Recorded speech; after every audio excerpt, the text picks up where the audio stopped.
Because of this extra simplicity, there are certain values that are pretty common in big O notation.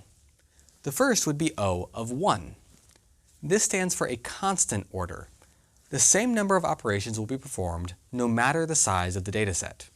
For example, imagine checking whether or not the first student in a roster has a last name that starts with A. That would have a complexity of O of 1. It doesn't matter if there's 10 values in the dataset or 10,000. It still only takes a constant number of operations to check if the first name starts with the letter A. In this case, that number is 1. But it doesn't have to be 1.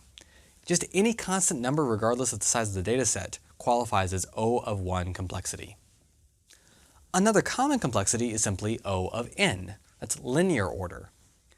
This means that the number of operations required varies linearly with the number of items in the dataset.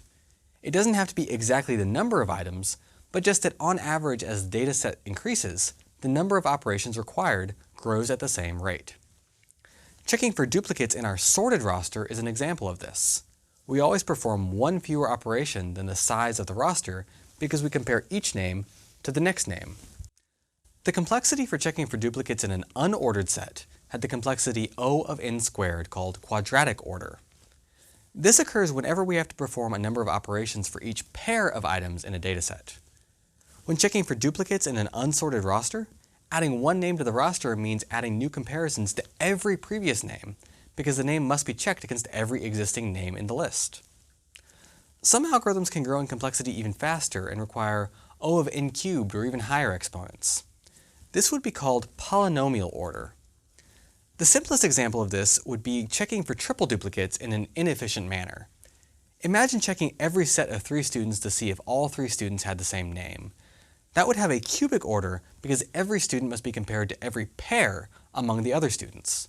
Of course, in practice we would only perform those final comparisons if that initial pairing of students was equal, so the efficiency would be closer to O of n squared, although the worst case would remain O of n cubed. But that's not even the worst of it. There can exist values like O of 2 to the n, where the size of the dataset is the exponent. That's called exponential order. It's tough to even conceptualize of an algorithm with that level of complexity, but a brute force password hacking algorithm is one example. To try every possible numeric password, you need to try 10 to the n passwords, where n is the length of the password.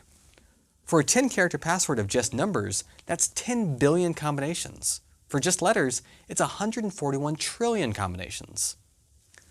Now, all of these examples have focused on increasing complexity. The goal in algorithm design is really to decrease complexity, though. The standard example of that decreasing complexity is O of log n, a logarithmic order. With that complexity, the runtime grows slower and slower as the dataset gets bigger. The log of 100, for example, is 2, but the log of 10,000 is just 4. Our dataset increased 100-fold, but our runtime merely doubled. As we'll see later, a binary search has a complexity of log n.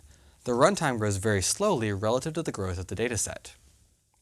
Now these are just some of the common complexities we see. Other common ones include log linear, which tends to be the optimal efficiency for most sorting algorithms, and factorial, which tends to come up a lot in recursive algorithms.